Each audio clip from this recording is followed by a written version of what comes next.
అస్సలాము అలైకుం వరహమతుల్లాహి వబరకాతు. అఊజు బిల్లాహి మినష్ షైతానిర్ రజీం. బిస్మిల్లాహిర్ రహమానిర్ రహీం.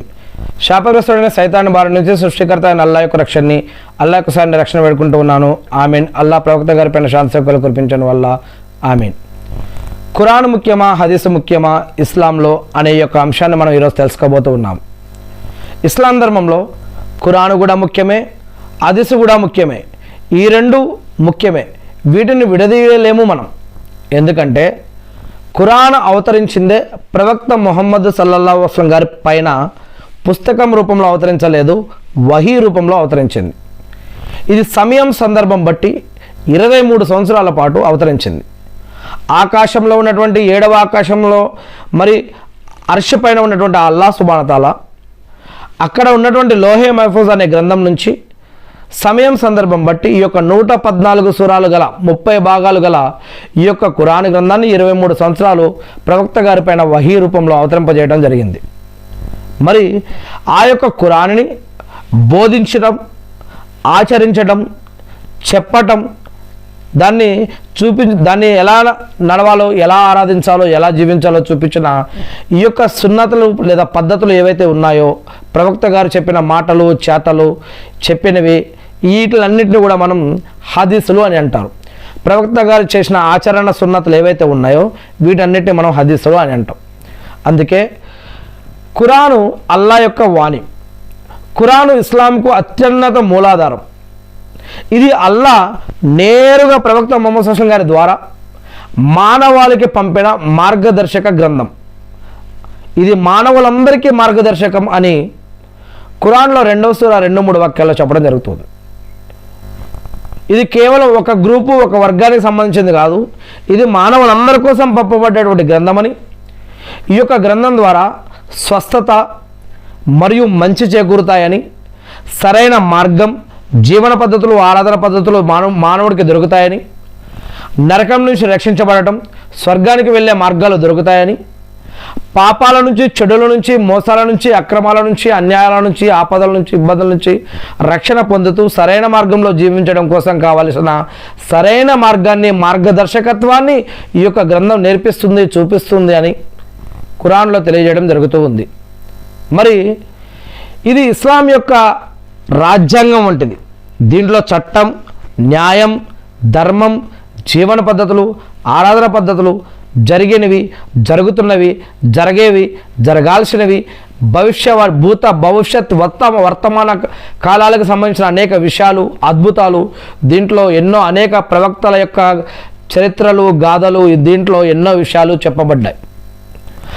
ఆరోగ్యానికి సంబంధించినవి, ఇహలోకానికి, పరలోకానికి సంబంధించిన విషయాలు, మనం పుట్టిన తర్వాత, మనం మరణించిన తర్వాత కూడా జరిగే విషయాలు, ఇలాంటి అనేక విషయాలు ఈ యొక్క ఖురాన్లో చెప్పబడ్డాయి.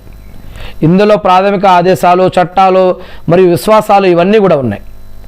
ఖురాన్లో ప్రతి అక్షరం అల్లాహ్ తరపున వచ్చింది మరియు ఇది ఎప్పటికీ మార్పు చెందనిది ఇది.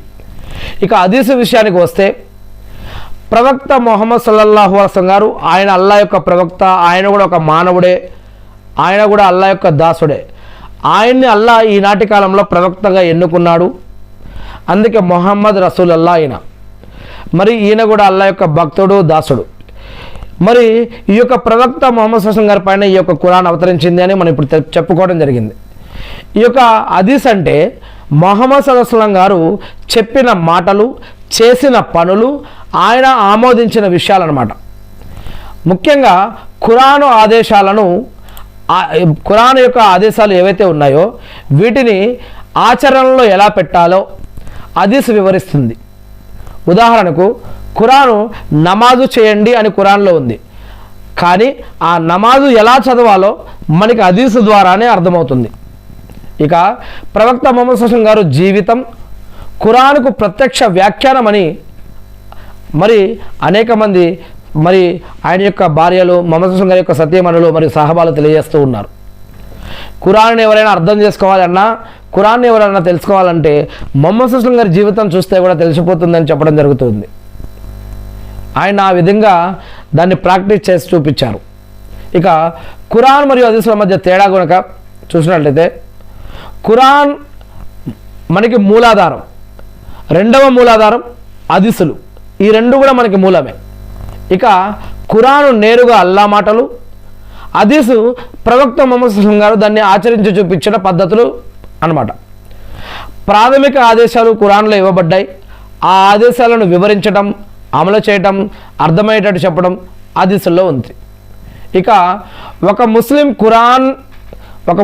ఖురాన్ ఎంత ముఖ్యమో దానిని అర్థం చేసుకోవడానికి హదీసు కూడా అంతే ముఖ్యం. ఒక మానవుడికి శరీరం ఎలాంటిదో, ఆత్మ ఎలాంటిదో, శరీరం ఖురాన్ అయితే కనుక ఆత్మ హదీసు వంటిది. ఈ రెండింటిని విడదీయలేం.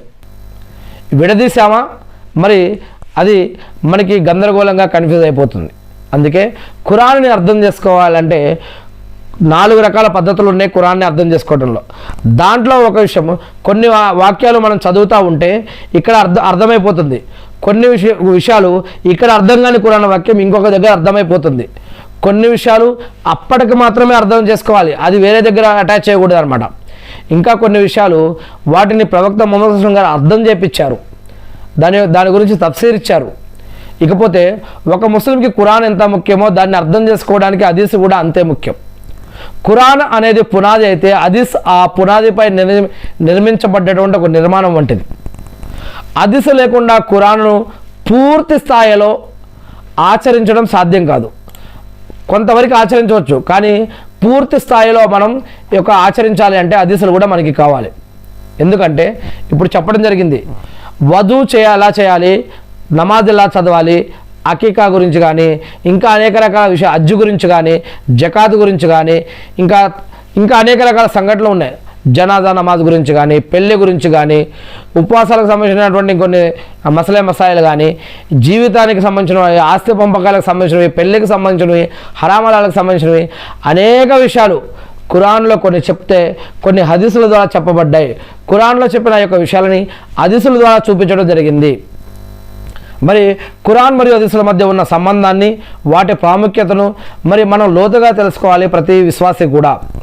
ఇస్లాంలో ఇస్లాం ధర్మానికి మూల స్తంభం ఖురాన్. ఇది అల్లా యొక్క ప్రత్యక్షవాణి కాబట్టి ఇందులో ఎటువంటి సందేహానికి తావులేదు. ఇది సురక్షితమైనది, వ్యాప్త మార్గదర్శి. ఇది మరి అల్లా స్వయంగా ఖురానును ప్రళయం వరకు కూడా రక్షిస్తానని వాగ్దానం చేసి ఉన్నాడు. మరి ఇది కేవలం ముస్లింలకే కాకుండా మొత్తం మానవాళికి మార్గదర్శకత్వం అని ఖురాన్లో అనేక చోట్ల చెప్పబడింది. జీవితానికి కావాల్సిన ప్రాథమిక సూత్రాలు, నైతిక పరలోక విశ్వాసం, చట్టాలు ఇవన్నీ కూడా ఖురాన్లో క్లుప్తంగా చెప్పబడ్డాయి. ఇక హదీస్, ఖురాన్లోని ఆదేశాలను ఆచరణాత్మక రూపంలో చూపించేది హదీస్. ప్రవక్త ముహమ్మద్ సల్లల్లాహు అలైహి వసల్లం గారి జీవితమే ఒక నడిచే ఖురాన్ వంటిది. అల్లాహు అక్బర్. ప్రవక్త ముహమ్మద్ సల్లల్లాహు అలైహి వసల్లం గారి యొక్క జీవితం ఒక నడిచే ఖురాన్ వంటిది. ఖురాన్లో అల్లా జకాత్ ఇవ్వండి అని చెప్పాడు, కానీ ఎంత ఇవ్వాలి, ఎంత శాతం ఇవ్వాలి, ఎవరికి ఇవ్వాలి అనే కొన్ని వివరాలు ఖురాన్లో ఉంటే కొన్ని వివరాలు హదీసుల్లో ఉన్నాయి. ఇకపోతే మరి అల్లా యొక్క ఆదేశం, చట్టపరమైన ప్రాధాన్యత, ఖురాన్ తర్వాత ఇస్లామీయ చట్టాలకు షరియా హదీస్ రెండవ అతిపెద్ద ఆధారం. ఇస్లామీయ చట్టాలకి ఖురాన్ తర్వాత రెండవ అతిపెద్ద ఆధారం హదీస్. ఇక హదీసుల్లో రకాలు ఉన్నాయి.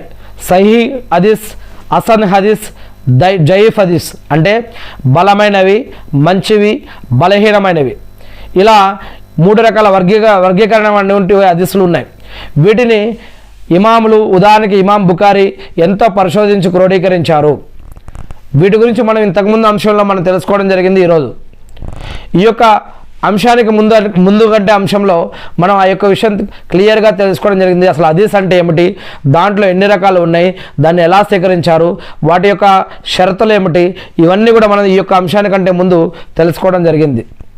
ఇంకా ఇంతకుముందు మనం ఖురాను మరియు హదీసు వీటిలో ఏది ముఖ్యం, ఖురానులో లేనివి హదీసుల్లో ఉన్న ఆధారాలు ఏంటి, హదీసులు లేకపోతే ఇస్లాం ఆచరణ సాధ్యమా కాదా, ఖురాన్ మరియు హదీసుల మధ్య తేడాలేంటి, హదీసు గురించి చెప్పే ఖురాన్ వాక్యాలు ఏవైనా ఉన్నాయా, మరియు ఖురాన్లో 40 కంటే ఎక్కువ సార్లు అతివుల్లా రసూల్ అంటే అల్లాకు విధేయత చూపండి, ప్రవక్త ముహమ్మద్ సల్లల్లాహు అలైహి వసల్లం గారికి విధేయత చూపండి అంటే దాని యొక్క అర్థం ఏంటి, మరియు ఖురాన్లో ఎన్ని రకాల వాక్యాలు ఉన్నాయి, వాటిని ఎలా అర్థం చేసుకోవాలి, మరి ఖురాన్ లేకుండా హదీసులను, హదీసు లేకుండా ఖురాన్లను అర్థం చేసుకోగలుగుతామా? ఇలాంటి అనేక అంశాలను మనం ఇంతకుముందు చెప్పుకోవడం జరిగింది. మరి అల్లా యొక్క ఆదేశం ఏమిటి అంటే, ఖురాన్లో అల్లా అనేక చోట్ల అల్లాకు మరియు ఆయన ప్రవక్తకు విధేయత చూపండి అని ఆదేశించాడు.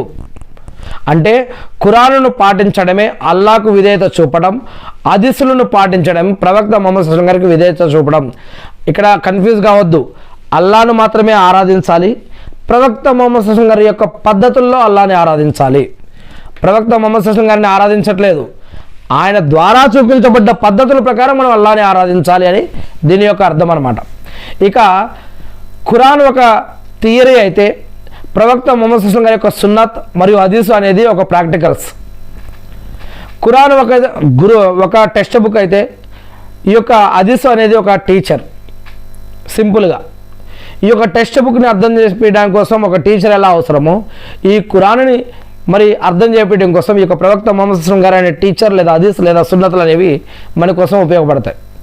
ఏదైనా విషయంలో ఖురాన్ స్పష్టత ఇవ్వనప్పుడు ప్రవక్త ముహమ్మద్ సల్లల్లాహు అలైహి వసల్లం గారు ఆ విషయాన్ని ఎలా పరిష్కరించారో హదీసుల ద్వారా మనకు అర్థమవుతూ ఉంటుంది. ఇక ఖురాన్ లేకుండా హదీసును, హదీసు లేకుండా ఖురాన్ను సంపూర్ణంగా అర్థం చేసుకోలేము. మరి మనందరికీ సరైన మార్గాన్ని, బుద్ధిని ప్రసాదించమని నేను ఆ సృష్టికర్త అయిన అల్లాహ్ని ప్రార్థిస్తూ ఉన్నాను. ఖురాన్ హదీసులు ప్రవక్త ముహమ్మద్ సల్లల్లాహు అలైహి వసల్లం గారి ప్రవచనాలు మరియు ఆచరణలు అనుసరించడం ఎంత ముఖ్యమో అనేక చోట్ల స్పష్టం చేసింది. అల్లా ఆదేశాలను పాటించడమే కాకుండా ప్రవక్త ముహమ్మద్ సల్లల్లాహు అలైహి వసల్లం గారికి విధేయత చూపడం కూడా ప్రతి ముస్లింపై విధి అని ఖురాన్ నొక్కి చెప్తూ ఉంది. ఖురాన్లో అల్లా ఏమన్నాడంటే, ఎవరు ప్రవక్తకు విధేయత చూపుతారో వారు వాస్తవానికి అల్లాకు విధేయత చూపినట్లే అని ఖురాన్లో సూరా నిసా 4వ వాక్యంలో చెప్పడం జరుగుతుంది. ఈ వాక్యం ద్వారా హదీసుల ప్రాముఖ్యత స్పష్టమవుతూ ఉంది. ప్రవక్త ముహమ్మద్ సల్లల్లాహు అలైహి వసల్లం యొక్క మాటలను అనుసరించడం అంటే అల్లా యొక్క ఆదేశాలను పాటించడం అని అర్థం. ప్రవక్త మీకు దేనిని ఇస్తారో దానిని తీసుకోండి, మరియు ఆయన దేనిని నిషేధిస్తారో దాని నుంచి దూరంగా ఉండండి అని ఖురాన్లో 59వ వాక్యంలో చెప్పడం జరుగుతుంది. ఇది హదీసులను పాటించడం అనేది కేవలం ఇష్టం మీద ఆధారపడింది కాదు, అది ఒక ఆజ్ఞ అని తెలియజేస్తూ ఉంది. ఇక తీర్పు, ఏదైనా విభేదాలు వచ్చినప్పుడు, విశ్వాసుల మధ్య ఏదైనా విషయంలో విభేదం వస్తే ఏం చేయాలో అల్లా చెప్పాడు. 4వ వాక్యం, ఓ విశ్వాసులారా, అల్లాకు విధేయత చూపండి మరియు ప్రవక్తకు విధేయత చూపండి. ఏదైనా విషయంలో మీ మధ్య వివాదం ఏర్పడితే దానిని అల్లా మరియు ఆయన ప్రవక్త వైపుకు మళ్లించండి అని. ఇక్కడ అల్లా వైపుకు అంటే ఖురాన్ వైపుకు, ప్రవక్త వైపుకు అంటే ఆయన హదీసులు సున్నత్ వైపుకు అని అర్థం. ఆయన ప్రవక్త ముహమ్మద్ సల్లల్లాహు అలైహి వసల్లం గారు తన ఇష్టానుసారంగా సొంతగా ఏమీ మాట్లాడరు. అది ఆయన ఏం మాట్లాడినా అది ఆయనకు పంపబడిన వహీ అంటే దైవ సందేశం తప్ప మరేది కాదు. ఖురాన్ అది. సూరా అన్-నజ్మ్ 53 వాక్యాల్లో ఖురాన్లో చూడవచ్చు. అంటే ప్రవక్త ముహమ్మద్ సల్లల్లాహు అలైహి వసల్లం గారు ధర్మం విషయంలో చెప్పే ప్రతి మాట అల్లా మార్గదర్శకత్వంలోనే ఉంటుంది అని ఈ యొక్క వాక్యం కూడా చెప్తూ ఉంది. ఇక హదీసులను నమ్మకపోతే మరి ముస్లిం కాగలరా? ఖురాన్ ఆధారాలు అనే మరి ఇలాంటి అనేక విషయాలు మనం ఈరోజు గమనిస్తూ ఉన్నాం. ఖురాన్లోని ఆదేశాలను వివరించే బాధ్యతను అల్లా ప్రవక్త ముహమ్మద్ సల్లల్లాహు అలైహి వసల్లం గారికి ఇచ్చాడు అని 16వ వాక్యం చూస్తే మనకు అర్థమవుతుంది. మేము నీపై ఈ యొక్క ఖురాన్ గ్రంథాన్ని అవతరింపజేశాము, దాని ద్వారా నీవు ప్రజలకు వారి కోసం పంపబడిన సందేశాన్ని స్పష్టంగా వివరించాలి అని మేము నీపైన ఈ యొక్క ఖురాన్ గ్రంథాన్ని నీపైన అవతరింపజేశాం, దీనిని నీవు ప్రజలకు స్పష్టంగా వివరించాలి అని. ఖురాన్లో 16వ వాక్యం. దీనిని బట్టి మనకు అర్థమవుతుంది ఖురాను మరియు హదీస్ ఈ రెండిటికి మధ్య ఉన్నటువంటి ఏది ముఖ్యమంటే రెండూ ముఖ్యమే అని. ఏది ఏమైతేనేమి ప్రతి యుగంలో, ప్రతి కాలంలో, ప్రతి చరిత్రలో కూడా అల్లా వారి భాషల్లో నుంచే ప్రవక్తలను ఎన్నుకున్నాను అని, వారికి ప్రవక్తను ఇచ్చాడు, గ్రంథాన్ని ఇచ్చాడు. ప్రవక్త గారు గ్రంథాన్ని చెప్తారు, ఆ యొక్క గ్రంథాన్ని ఎలా పాటించాలనే సున్నత్ లేదా హదీసులను ప్రవక్తల నుంచి మనకి మానవాళికి దొరుకుతుంది. మరి ఏది ఏమైతేనేమి మనందరినీ కూడా నరకం నుంచి రక్షించమని, సన్మార్గాన్ని ప్రసాదించమని, షిర్క్ బిదాత్ హరాం నుంచి మరియు అనేక రకాల చెడుల నుంచి కాపాడమని, మనందరికీ కూడా స్వర్గభాగ్యాన్ని ప్రసాదించమని, మన మీద ఉన్న బాధ్యతలు నెరవేర్చడం కోసం కావాల్సిన ఉపాధిని బరకత్ని రక్షించమని, ఇవన్నీ కూడా కల్పించమని, నేను ప్రవక్త ముహమ్మద్ సల్లం గారిపై శాంతి సేవలు కురిపించి మకామే ముహమ్మద్కు ప్రవక్తగాన్ని వారసును చేసి అంతిమ దినం రోజు వసలతా స్థానాన్ని కల్పించమని ప్రవక్త ముహమ్మద్ సల్లం గారు కల్పించమని నేను మనందరి తరపున కూడా ఆ సృష్టికర్త అయిన అల్లాహ్ని ప్రార్థిస్తూ ఉన్నాను. ఆమీన్. అల్లాహు అక్బర్.